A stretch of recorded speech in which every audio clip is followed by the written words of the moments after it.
Hey everybody, this is Brad Bruce and I'm here with Jace Marsiglia. And you're listening to the 5195 podcast. Podcasting you right in your ears. All up in your ears. How you liking that? We are a sonic wet willy right now. Nice. A sonic wet willy. We're like, Oh God. and you're like, ooh, ew. I wonder how many people just said. How many of you just pulled one earbud out? Like, nah. Just one. You were like, I could have done without that, Jace. Thank you." Literally 20 seconds and we're out. Yep. He's like, this is worse than the April Fool's Day episode. Oh shit. Oh my God. I think that was my favorite one. It was where we were both most creative. That was the hardest I've ever worked Yeah. to get a show out. I think that was the real us.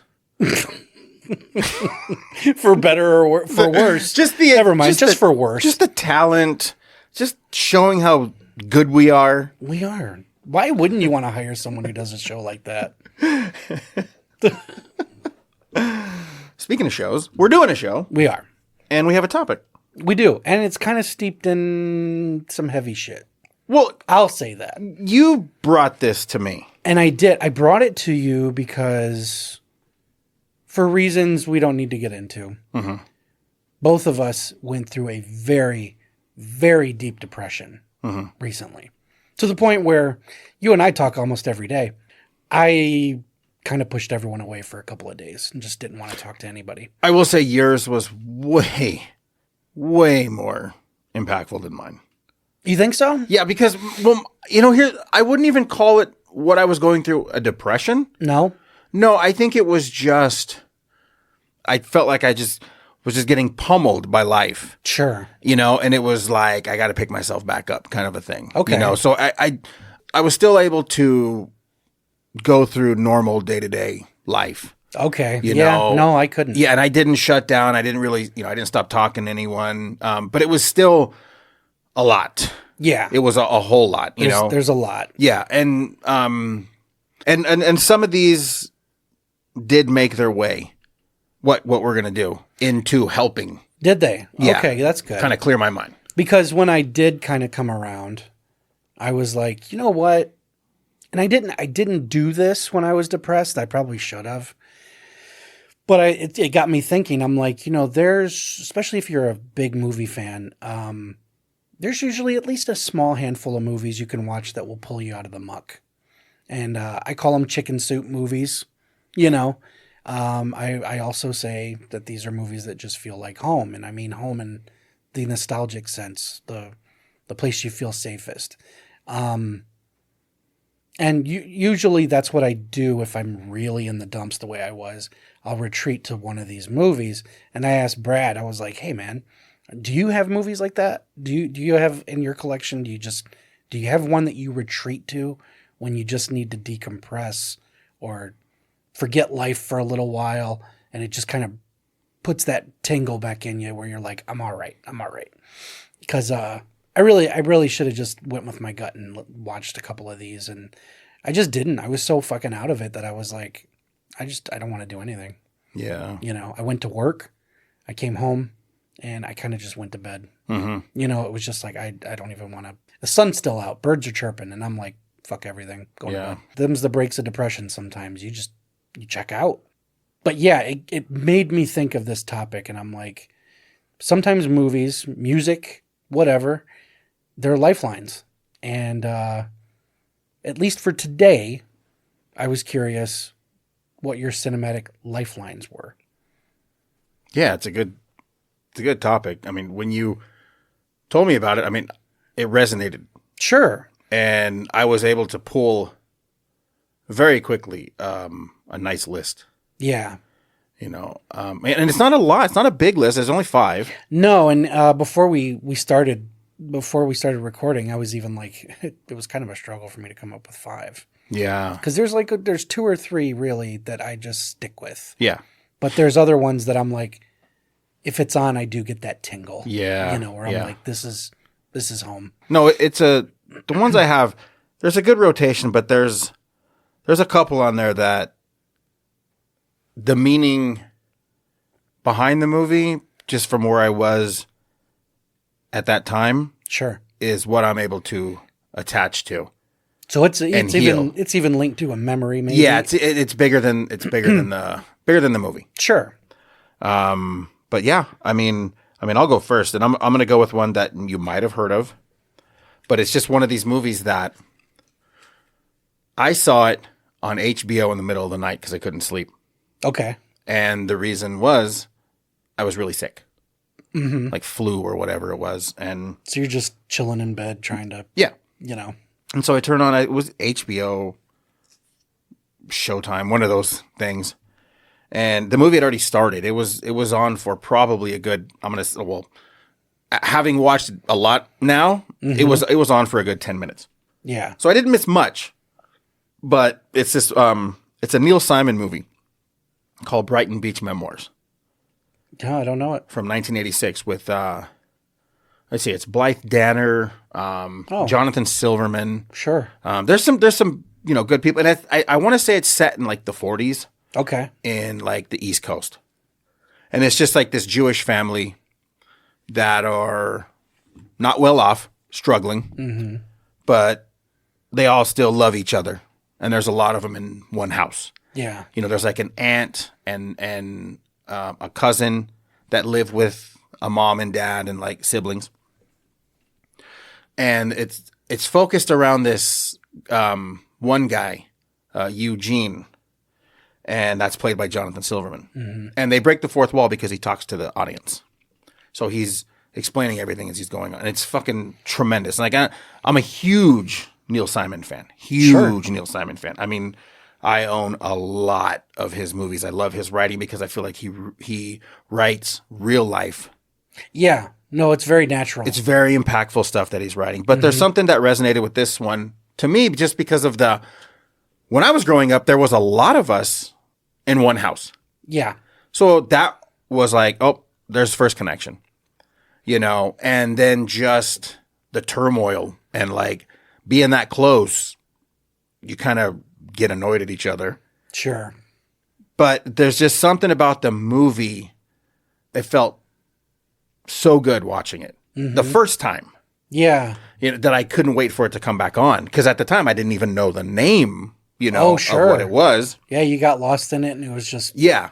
And so I remember finding it at a video store and buying it and not watching it. How did you find out what it was called eventually?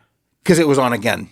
Oh, okay. So you did catch it. Because like back in the day on the cable shows, they would like show you what's coming up. Yeah, there was always a rotation that they stuck with for a week or two. Yeah, and it had popped up again, and that's how I had found out what it was. Got it. And then going to the video store and looking for it. And of course, I'm looking in like comedy and drama and all this stuff. And this mom and pop video shop, they had it in classics because it was an older couple that owned the store, and they looked at it and it was like 1940s, whatever. And they're like, oh, it's a classic. Yeah. They didn't look at that it was made in 1986. Right. So it was in the classics how I found it. And I brought it up and I just was like, will you sell this to me? And like he looks at it and he was like, goes over to his computer. And then like he talks to her and he was just like, no one's ever rented this damn thing. Just take it. And so, yeah, he ended up selling it to me. And I'm like, well, I didn't tell him, but I'm like, I think the reason why no one ever rented it is because you had it in classics. Like, right. It should have been in drama or, comedy. Right. More drama, it's not all just like, comedy. It deals with some pretty intense themes. Sure. But yeah, it's like I bought it from him and I didn't watch it right away. And it wasn't until I got sick that I watched it again. Wow. And literally a chicken soup movie. It really was, literally, yeah. And then there was another time in my life where something had happened and I was bummed out. And instead of going the usual George Romero or, John Carpenter, I was like, let me put this in. And it was like an instant change. I could feel it. Really? Yeah, where it was like, man, I just felt good. Okay. It made me appreciate my family and my situation, and I just felt really good. Yeah. And so, yeah, so that's always been one that's just like, I always watch it. And it's called Brighton Beach Memoirs. Yes. Okay. Yeah. Yeah, I'm putting that one on my list now. Yeah, it's a really... I've never heard of it. Really? No, never. But obviously I know everyone involved here. Like you said, Jonathan Silverman, Blythe Danner. And yeah, this is written by Neil Simon, who was a fucking genius. He was great with dialogue. No, yeah, it's on my list. You will definitely appreciate the film. You will. Yeah, man. You know, and I think it probably will play the same role for you that it did for me. It's almost like you're able to see how important family is because you can't when you're in it and the shit that's going on. Oh, sure. And then when you start seeing things like, well, that dad and my dad have similarities. That mom, my mom have similarities. His brother, my brother, you know, and it's just like, oh, and you're kind of like, you're taking a step back. Right. You know, so there are, I'm not saying I only visit it when shit's weird, but it's like the majority of the time, if I'm feeling a certain way, I will put it in and it makes me feel good. Sure. So that's my first one. Mine is a combo, and it's obvious. It's not going to surprise anybody, but it's Creepshow 1 and 2. Mm-hmm. And the thing is with those, I've described in the past ad nauseum, I'm sure. I'm sorry, everybody. Informed who I am creatively. What a lot of people may not know is it was a way for me to break the ice as a shy kid.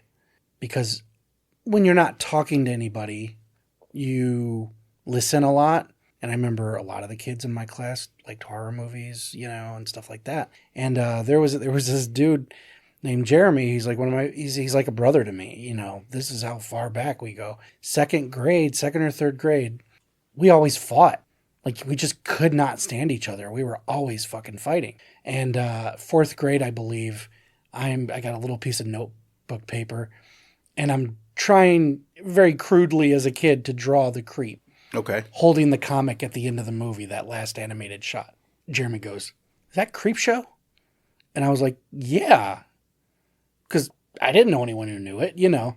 He goes, "Oh my God, I love that movie."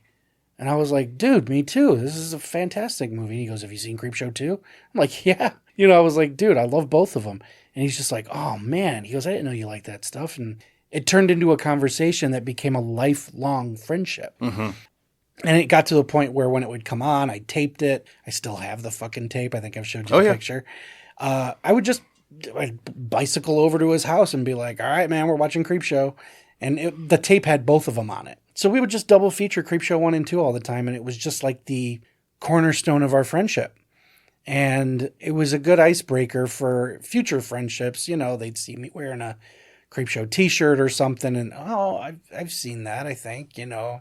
It was funny hearing people who would see me wearing a shirt of the first one, but they would go, "Hey, thanks for the ride, lady." And I'm like, "Yeah, you know, I give you the pass because you're cool." But it was just like those two movies, it wasn't just because of what it informed in me and what it created in me. It was responsible for friendships, and it was responsible for coming out of my shell a little bit. As I got older and wanted to become a screenwriter in particular, I started watching the movie for the craft involved. And it was like, there was nothing I wanted more than to be not just in that movie, on the set. That was the movie I'd watch where I was like, I just want to be part of this in some capacity. So it inspired me later to not just write, but Tom Savini, it was like, I wouldn't even mind trying makeup. You know, I loved seeing these sets. I'm like, I wonder what it would be like to build a set in the gym, because half the movie's built in a gym. Right. You know, so it was just one of those deals where the Creepshow movies were so much more to me than, it inspired me to be a writer, or, it got me into the horror genre. It opened doors for me in my personal life. Mm-hmm. And that's one of the movies that I could put on if I'm in a real shit mood and I'm like 8 years old again. Yeah. You know, it just transports me back to all those feelings, the acceptance. It's a very powerful effect that movie has on me, and it's why I hold it and Romero in such high regard. Mm-hmm. But yeah, that's my first one. It's the Creepshow. The first two. I'm completely surprised. So yeah, no, I figured. Had no idea that was coming. Of course not. Okay. Did you think it was going to come that soon? No, I didn't. I didn't. You're like, I know it's on the list. Yeah, I can't. Lord knows you don't start with Raiders and fucking Back to the Future are coming, but okay. Not even on the list. Well, that's funny because I didn't put E.T. because I'm like, oh, of course he put E.T. on there. Like, yeah. But I didn't. Okay.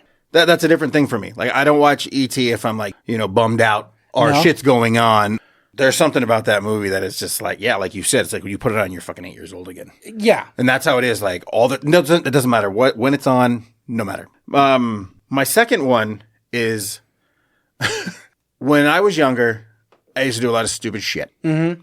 Me and a buddy, we were young. I mean, we're talking 9. Mm-hmm. We jumped on a big wheel. Yeah. And I used to live at the top of this hill in Whittier. Mm-hmm. And we decided to haul ass down this hill. Okay. Past a main street.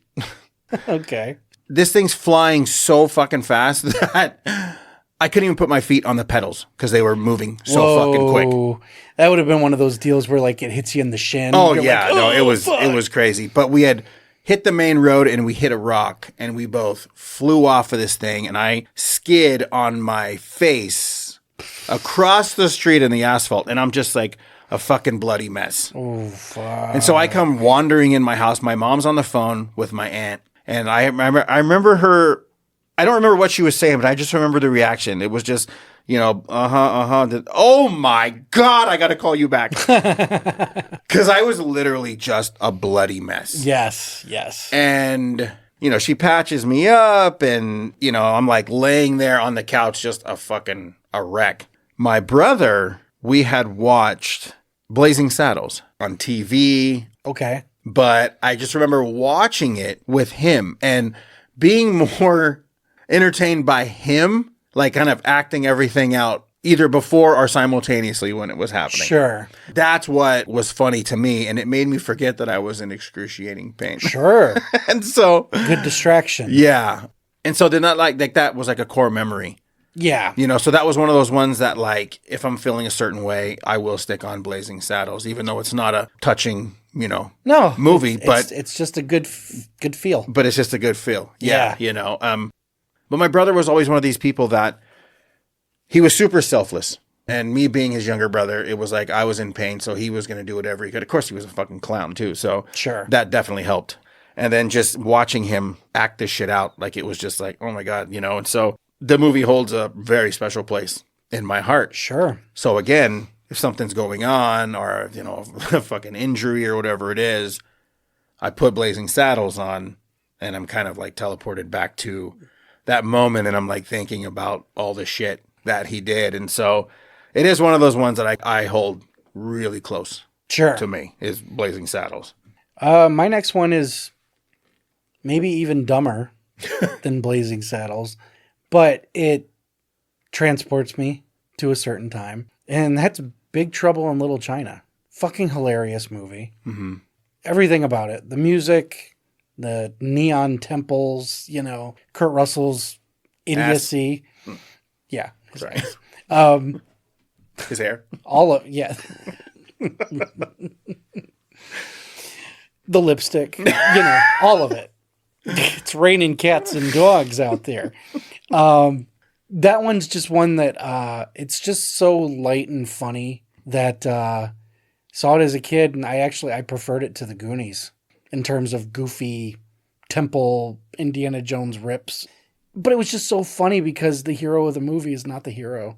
He's the idiot, and the hero is the sidekick, which is hilarious to me.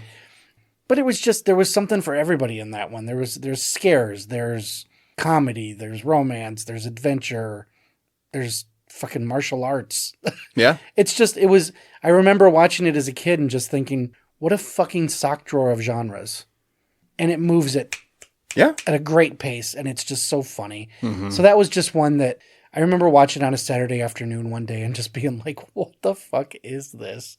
And laughing like hell. And then years and years later, I'm watching it, and my dad, he's just, God, this movie's so stupid. And I was just like, it's supposed to be. And he goes, is it?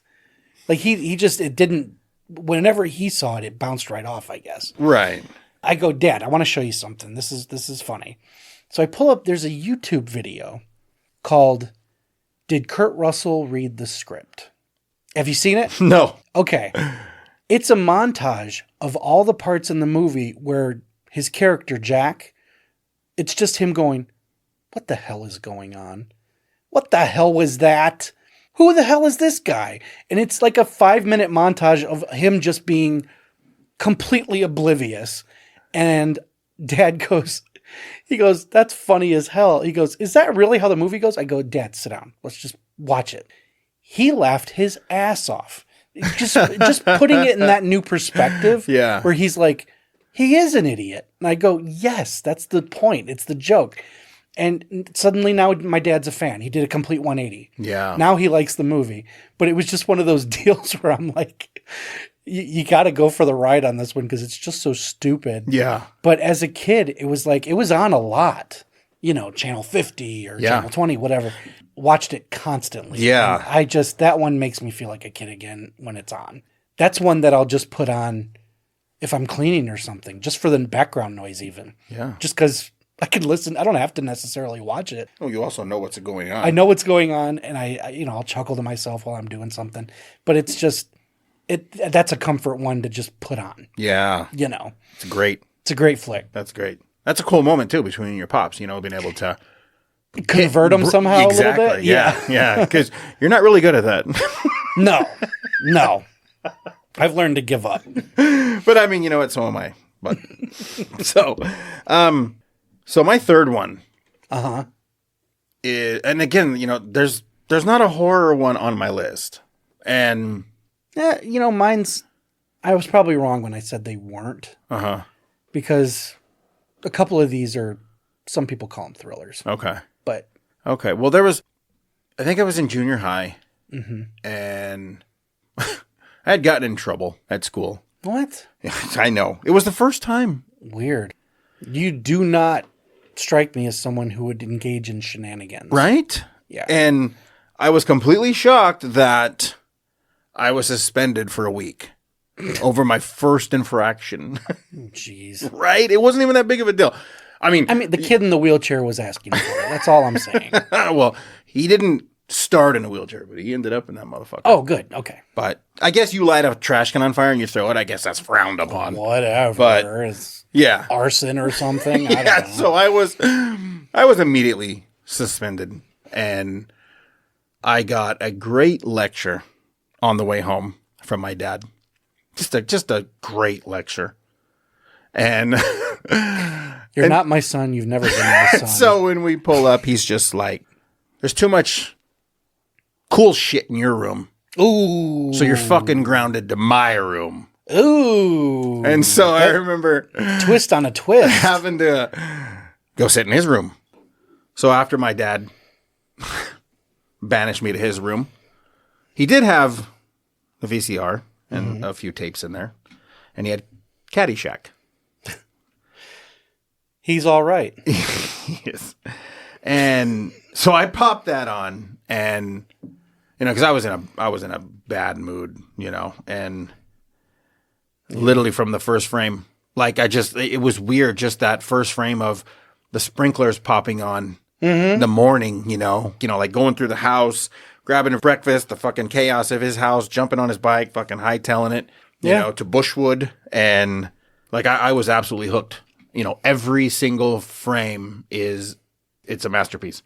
And I fucking love everything about that movie. And it took me out of where I was mentally, and I ended up watching it every single day. Really? For the whole time I was kicked out of school. And it made me feel good because I thought it was genius. I thought the movie was absolutely genius. I mean, I still quote the movie to this day.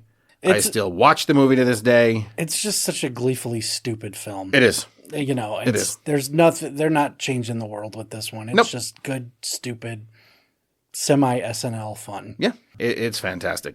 So it's a big go-to for me. When your dad was angry with you, did he make you watch Caddyshack 2? Once he knew that you liked the first one, was he like, I'm gonna fuck this up? Don't have it. don't have Caddyshack 2. I love Dan Aykroyd. I do too. Because I do when they're too. ordering food and he's just like, don't have it. Uh-huh. And his name is Mrs. Esterhouse. It's fucking, yeah. I'm going to be honest with you, man. I don't hate Caddyshack 2 in the least. I do. I don't. But I only saw it once as a kid, and I was like, oh, so we're done with this. Yeah, no, I don't, because they're so different in everything except for just the name. Pretty much. And you know. Bringing Chevy back. And, yeah. But who knows? If I watched it again now, who knows what I would think. I mean, Randy Quaid's a fucking nut job. He's a fucking psychotic lawyer in it. Of course. I mean, it's nuts, dude. It really is. There's some crazy characters. It's a good 80s comedy. You're talking about the second one. The second one. Okay. Because, the first one's 80.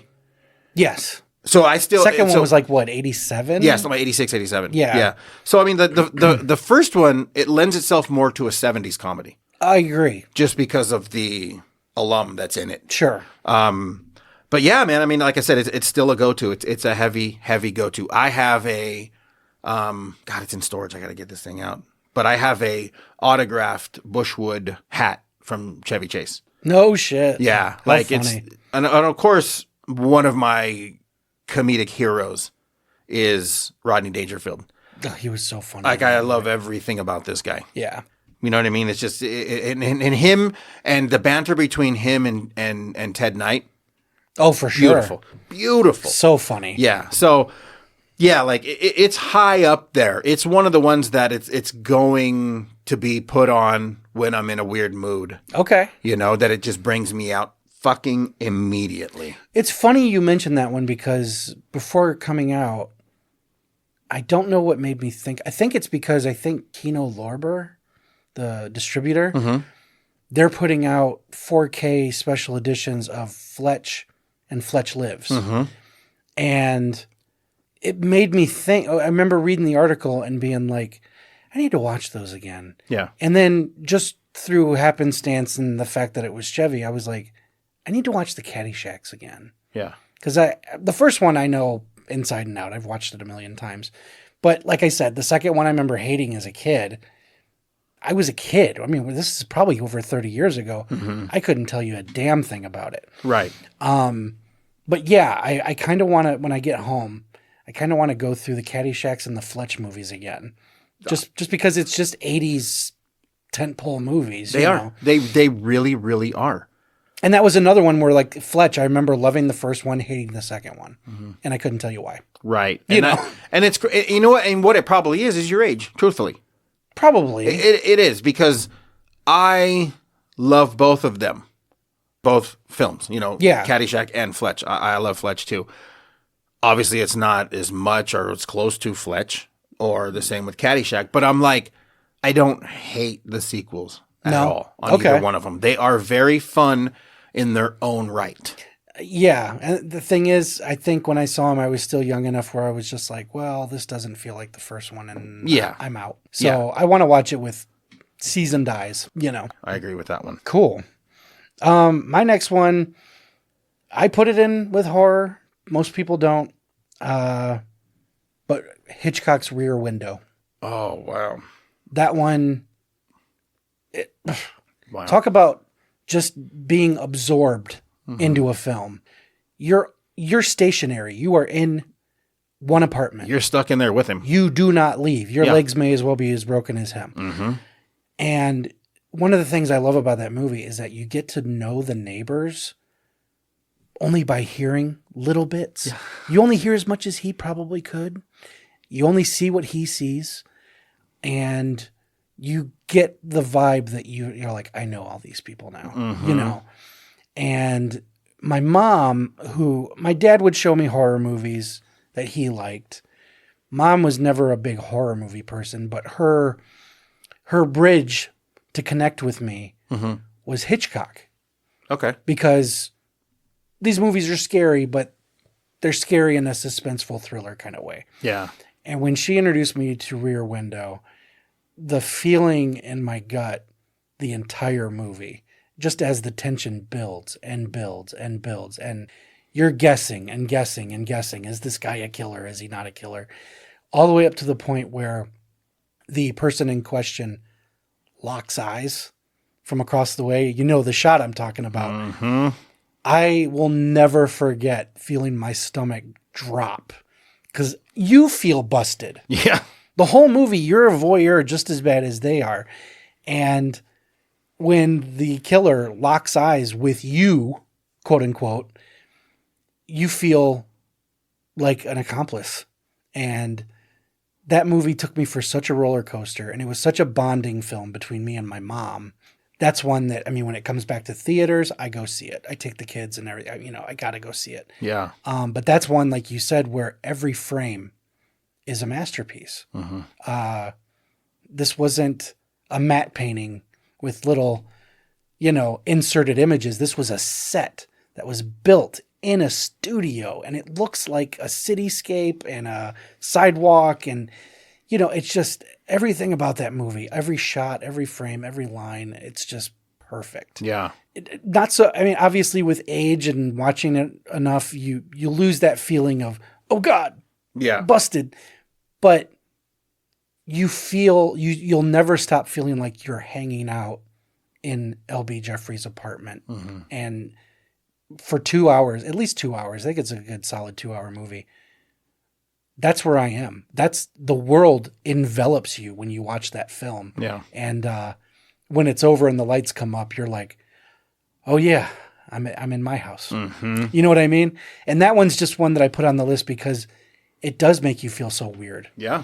You know, it really puts you in the shit, Mm-hmm. so to speak. And yeah, if you have, anyone out there hasn't seen Rear Window from '54, if you're a newbie, fucking track that one down. Mm-hmm. It's such a rewarding movie, such a nail biter. Yeah. And I think when people say Hitchcock being the master of suspense, it's because of movies like that. Absolutely. Absolutely. That one's one that just, how can you not bite your nails watching that movie? It's so tense. And then I did watch the remake with Christopher Reeve, which was, it was okay. It was good to see him still acting. Yeah. Unique situation. Another one for me, and I don't really have like anything that brought me to it. You know, I wasn't going through something that, and then I discovered it. Sure. It was just something that like it just clicked, and it was a go-to. I've seen the movie literally 100 times or more. Okay. And that's Goodfellas. And it's one of those movies where it's like, nah, I don't want to watch it. Mm-hmm. It is another one of those just, it's a perfect movie, in my opinion. Mm-hmm. You know, and whenever now, when I am like in a funk or just going through some shit, I am able to get lost for a couple hours by putting that movie on. Sure. And it's just, it's so fucking good. It is. You know, it's it's movie. so good. It's so well crafted. Obviously, I mean, because of, you know, Scorsese, but there's just so much more, in my opinion, undertone in that movie than just dumb Mafia. gangsters. Yeah, mafia. Yeah. You know, there's so much more to it. There's a tension level in that movie that doesn't go away. Yeah. And what's cool about it is you feel it. Oh, yeah. And that's what you go to the movies for. You want to feel something, whether it's anger or sad or like, you know what I mean? Like, you know, whatever it is, you want to feel something. And what's just really cool about that movie is you celebrate the victories. You're one of the bad guys. You are. And you're celebrating and you want to like be there with these guys, you know? So it's like, it's really cool to be able to, you know, just like I said, have something going on and put it on and just immediately like, boom, I'm like right when I first saw it and everything just kind of like washes away. Let me ask you this, because you are such a big fan of this one. I almost feel like I know the answer, but how does it rate with Casino? That's a great question. There's a joke, a David Spade joke, Okay. that I always think of. And I remember watching Casino and being like, just feels like Goodfellas again, you know. David Spade, when he would do his weekend update, you know, Spade at the movies thing, Casino came out and he said, Casino it, back when it was called Goodfellas. I always think of that when I think of Casino. But I remember it wasn't bad, but there's people that are like, no, these two movies side by side, perfect. And I don't agree, personally. I think Casino's less than Goodfellas. Yeah. Even though they're both based on true stories, right? Yeah, they're both based on true stories. So you almost can't help but fault. I mean, a true story is a true story. If they're similar, they're similar. But they're not similar in my opinion. Right. I don't see them as similar. I really don't. I see Goodfellas as family and tight-knit and generational and close quarters. This is our town. We're running here. We control everything. We take care of everyone in the neighborhood. Very Godfather-like. Yeah. Traditional. Right. Casino is more broad and no one is supporting one another. Everyone's out to get each other. True. Everyone talks shit on each other. Everyone backstabs each other. Everyone's out for themselves in Casino. And it's broad. It doesn't feel like family. No. And it feels like a bunch of people put in a situation that they had no business being in. Sure. Over their heads. Yeah. Yeah. Now, don't get me wrong. It's a great movie. It's a fun movie. Mm-hmm. It's not even in the same ballpark like as Goodfellas, in my opinion. Really? Okay. Yeah. I mean, and I'm not like the quintessential mafia historian. No. I mean, because I love Godfather. Mm-hmm. Godfather 2 is a little more fun. Yeah, a little bit. Godfather 3. Okay, so moving on. You're one of those, huh? I am one of those. It's the least. It is. But I wound up like. You know Artie Lang? Yeah. Okay. Artie Lang has a great line. He said when they released the Godfather set, it was great. You had Godfather 1, Godfather 2, and then a disc to do blow off of.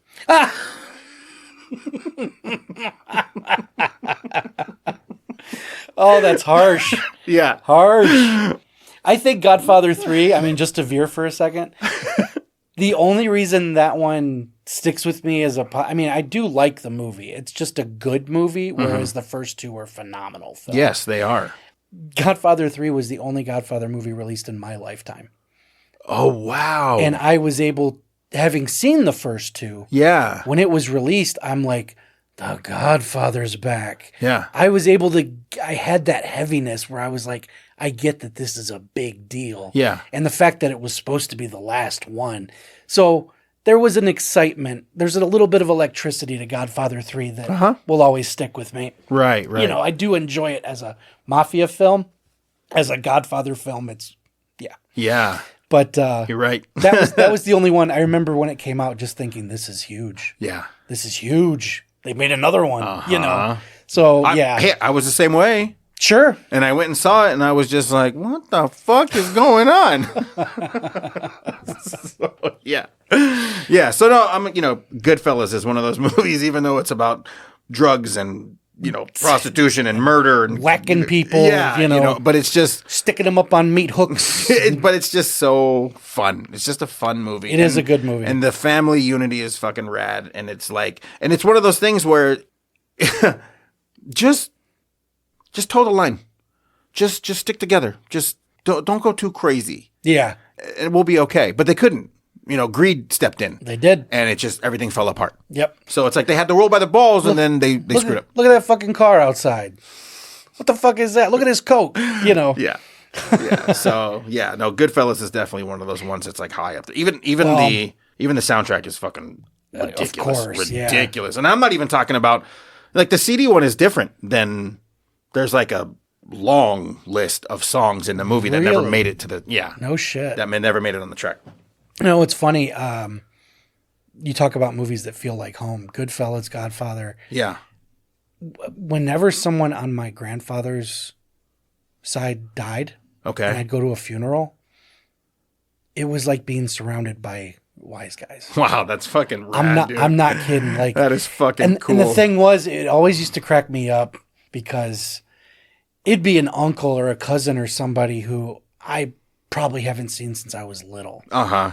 And he'd walk over and he'd shake your hand, but he'd slide a 10 in there, a 20. Hey, you take care of yourself. You take care of your mom. This was legit. This was like, so when I watch Godfather and Goodfellas and all this, and someone's, slipping people some money. Yeah. Hey, what are you doing? Hey, you growing up. What is this? Yeah. It's very much the way those funerals were. Because it's the only time I'd really see those guys. It had to be a death in the family or something, but me and my brothers would sit there and I'd be like, look at this guy coming in.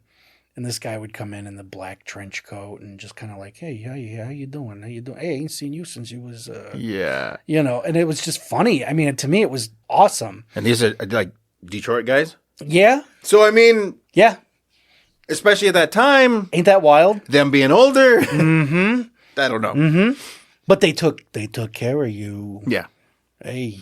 That's fucking cool, man. You know, they were always slipping money at you. No one would ever just be like, here's $20, Jace, go get yourself something nice. No, it was always very covert. Yeah.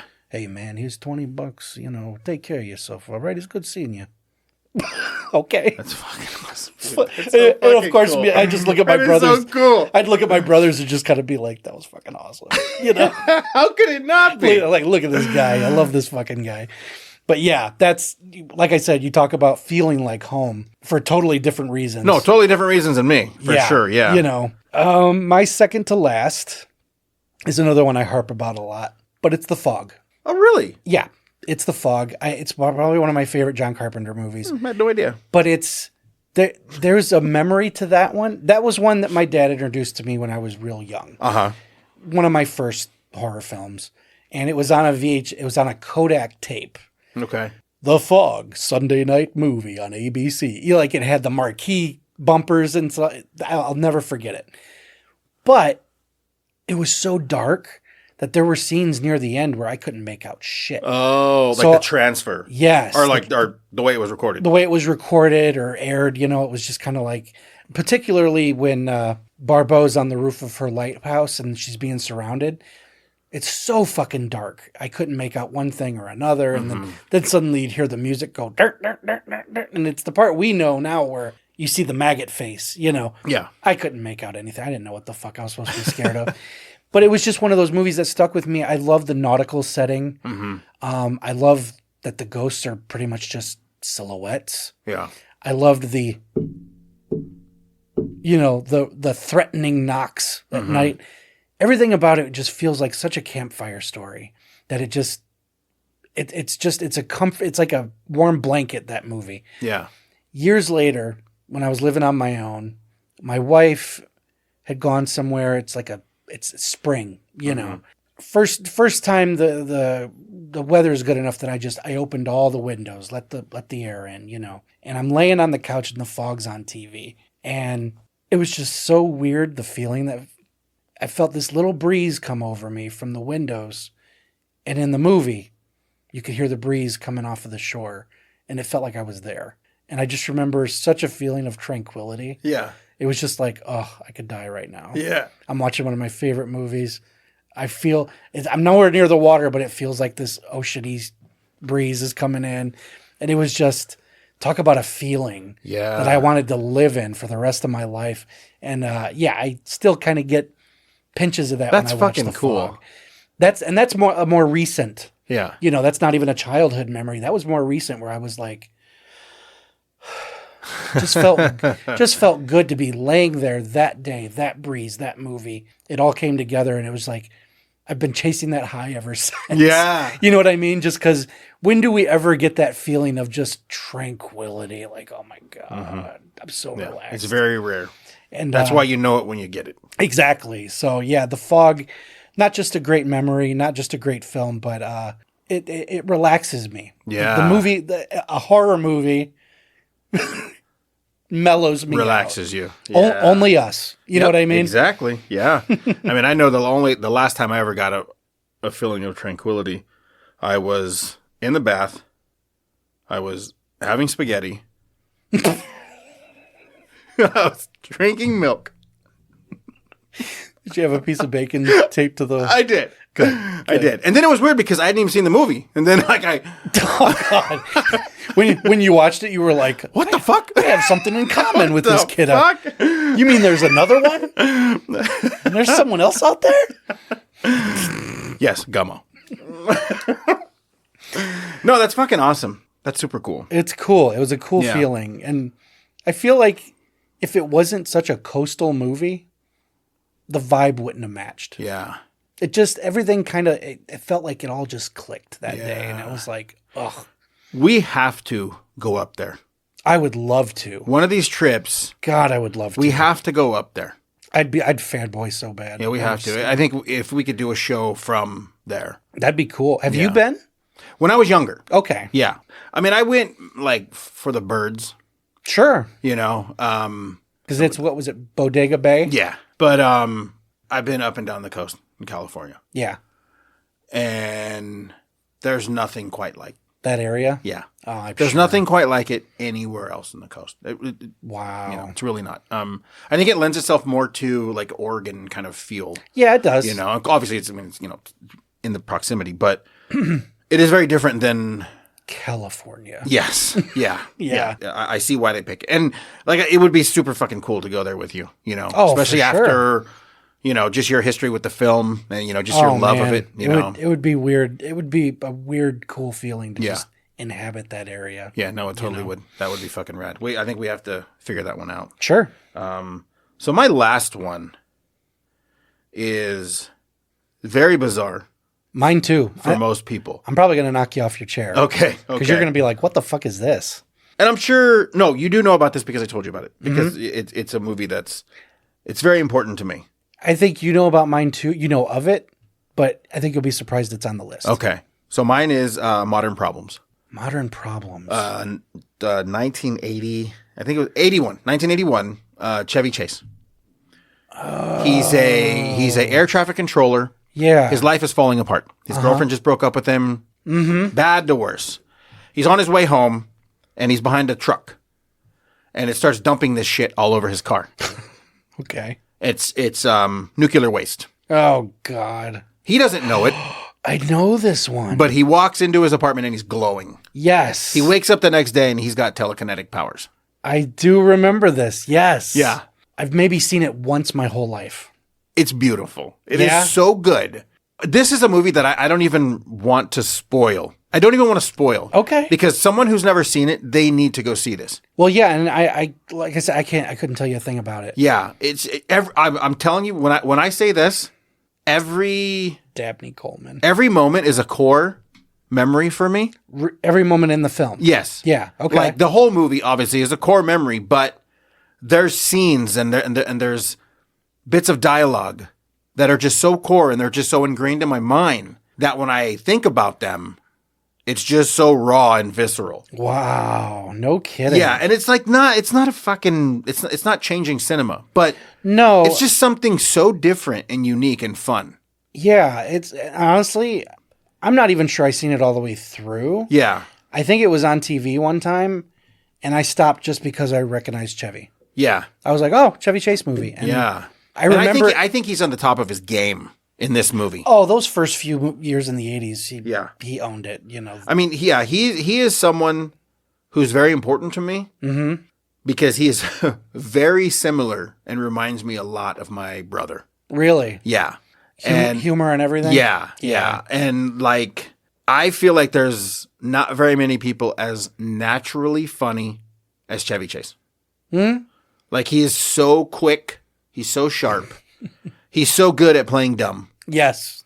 that it is amazing. you He's know? also one of the best at being the eternal optimist Yes. because Yes. Clark Griswold, he breaks every movie, Mm-hmm. but it takes a long time. He is the happiest family man, and only he could pull that off. Yeah.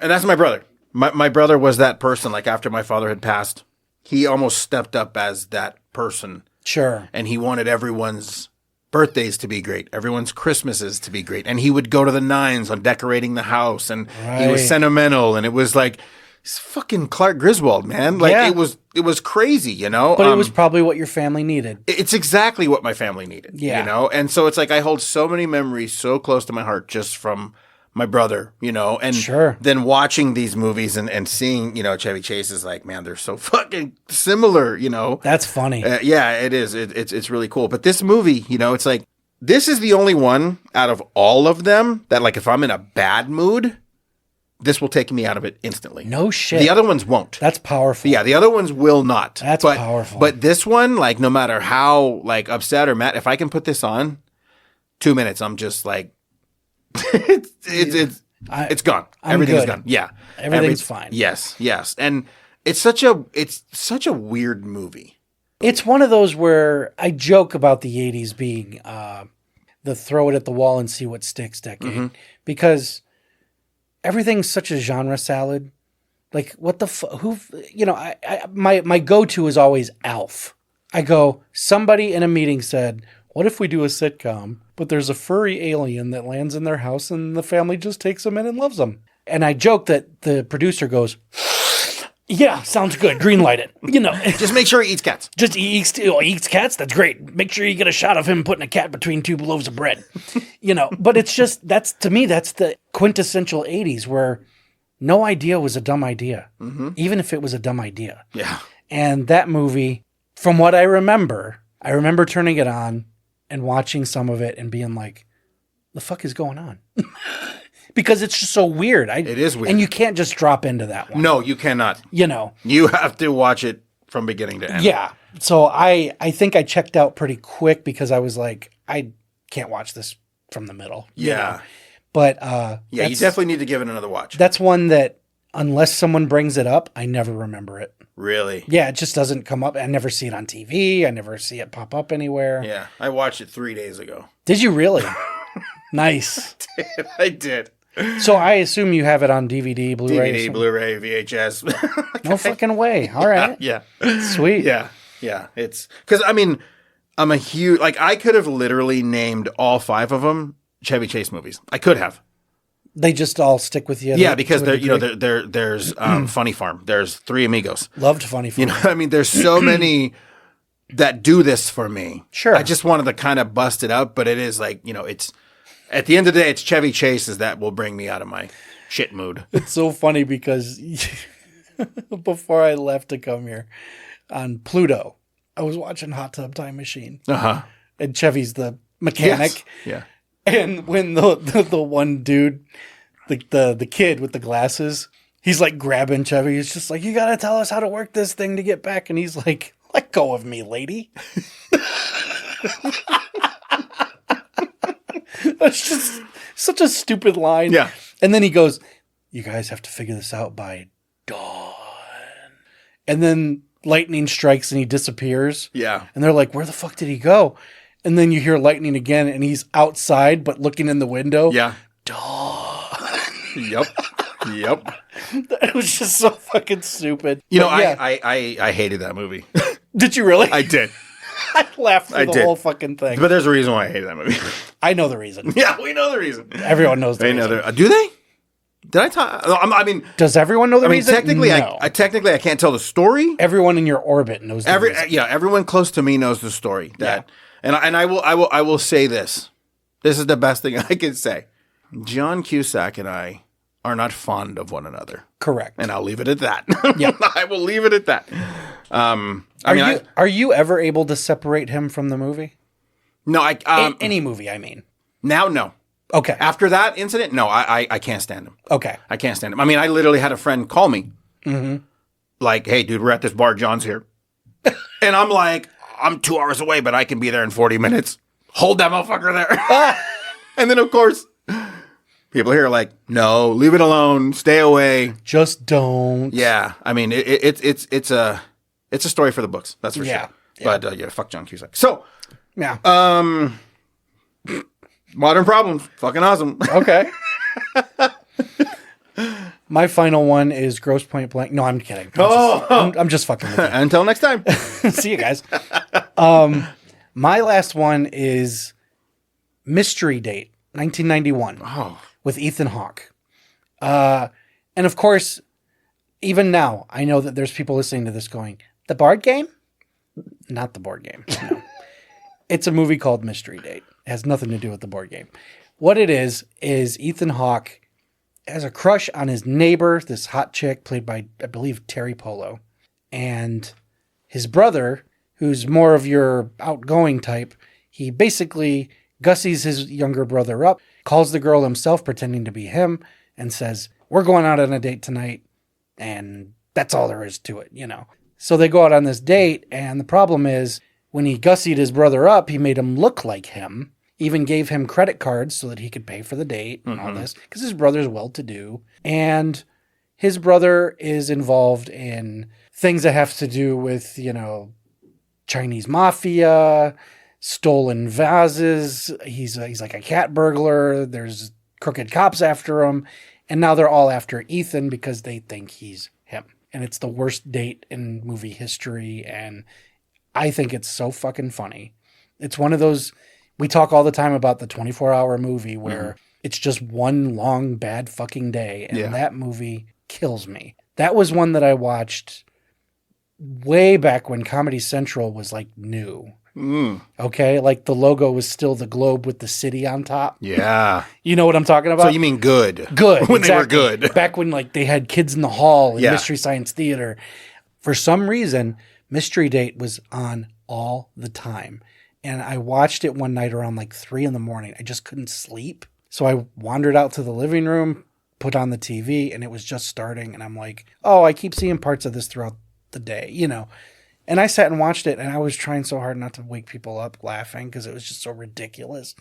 But it's also a fun, dark comedy. It's got a body count. Yeah, it does. You know what I mean? Yeah. It's got a cameo by Gwar, of all fucking things. But it was just one of those that on a night I had insomnia. It didn't chill me to the point where I fell asleep. I was actually too engaged to fall asleep. And what's funny, one core memory that stands out is the end of the movie is a shot of his house and it's completely wrecked. And the credits are playing over the house. In the background behind the house, the sun is rising. I think before it finally fades to black, the sky goes from like dark dawn to almost yellow. It's on it that long. Through the slats of the windows, it was doing that outside. Yeah. It was like the sun was rising cool. in both the movie, and I was like, okay, all right, I guess I can try to go to bed now. You know what I mean? But this was just one of those dead of summer movies.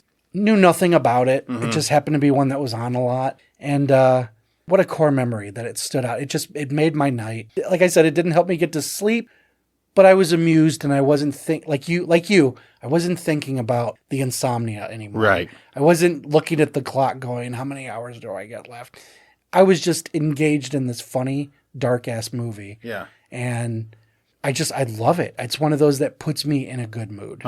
And that was my number one. That's fucking cool. That's a great movie. And what a random one too. Yeah, it is very random, but it's a great movie. But I also it's so underseen though, too. It is that it is underseen. But also knowing you, I see why though.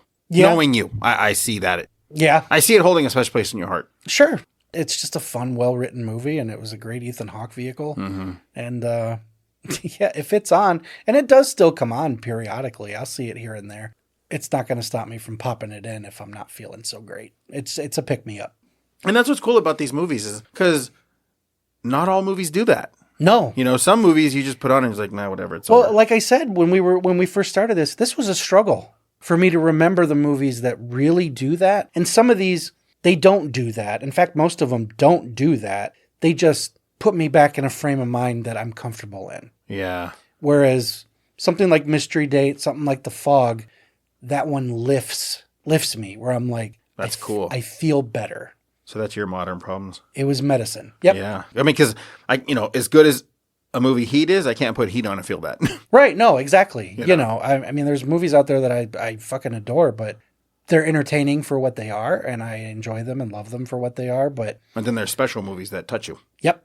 And that was the whole point of this episode was ones that do a little extra than just entertain. Hell yeah. That was fun, dude. Yeah. I'm glad we got to do that. Yeah. It was good to be able to remember some of these stories, too. Yeah. Well, you actually gave me a couple I need to go back and watch. Yeah, you do. You do. One in particular I just never saw. Brighton Beach Memories. Brighton Beach. Never heard of it. Yeah. So that'll be a new one for me altogether. Hell yeah. Hopefully other people will as well. Yeah, absolutely. Watch some movies. Okay, man. Well, I'm looking forward to the next one. Absolutely. Until next time. See you guys.